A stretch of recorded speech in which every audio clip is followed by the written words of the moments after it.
Kolkata night রাইডার্সের নাক ও চোখের পানি এক করে দিল চেন্নাই সুপার কিংস।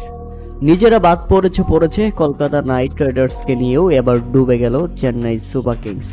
আজকের ম্যাচে জিতলে কলকাতা নাইট রাইডার্স প্লে অফে টিকে থাকতে পারত, তবে হেরে যাওয়ায় চেন্নাই সুপার কিংস কলকাতাকে নিয়েই এবার বের হয়ে যাচ্ছে এবারের আইপিএল থেকে। অফিসিয়ালি কলকাতা এখনো বাদ না পড়লেও আনঅফিসিয়ালি তাদের বাদ নিশ্চিত বললেই চলে।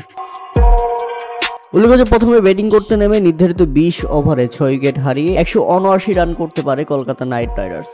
দলের হয়ে সর্বোচ্চ কেবল আজানকার রাহানি 33 বলে 48 রানের ইনিংস খেলতে পারেন। দ্বিতীয় সর্বোচ্চ 21 বলে 38 রান আসে আন্ডারে রাসেলের ব্যাট থেকে, আর বাকিরা কেউই সুবিধা করতে পারেনি এদিন। আর যেভাবে ব্যাটিং করতে নেমে চেন্নাইয়ের শুরুটা ভালো না হলেও শেষ দিকে দারুণ খেলেছেন বেবি এবি, যাকে আমরা চিনি ডি ওয়ার্ল্ড ব্রেভিস নামে। 25 বলে খেলেন 52 রানের দারুণ এক ইনিংস, আর চেন্নাই সুপার কিংসকে পৌঁছে দেন জয়ের বন্দরে। তবে শেষ দিকে দারুণ নাটকীয়তা হয়েছে। শেষ 12 বলে প্রয়োজন ছিল 18 রান।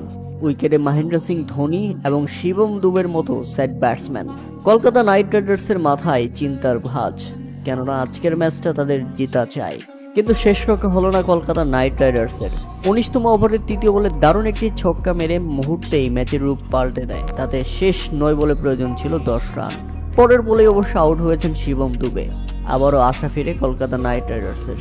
শেষ 8 বলে তখন প্রয়োজন ছিল 10 রান, এবং শেষ বলে চেন্নাই সুপার কিংস আরও একটি উইকেট হারালে শেষ ওভারের প্রয়োজন ছিল 6 বলে 8 রান।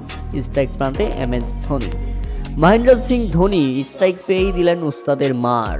আন্ডারে রাসেলকে প্রথম বলেই দারুণ একটি ছক্কা হাঁকিয়ে ম্যাচটা বের করে নিয়ে গেলেন তিনি, এবং শেষ পর্যন্ত চেন্নাই সুপার কিংসের 2 উইকেটের দারুণ একটি জয়।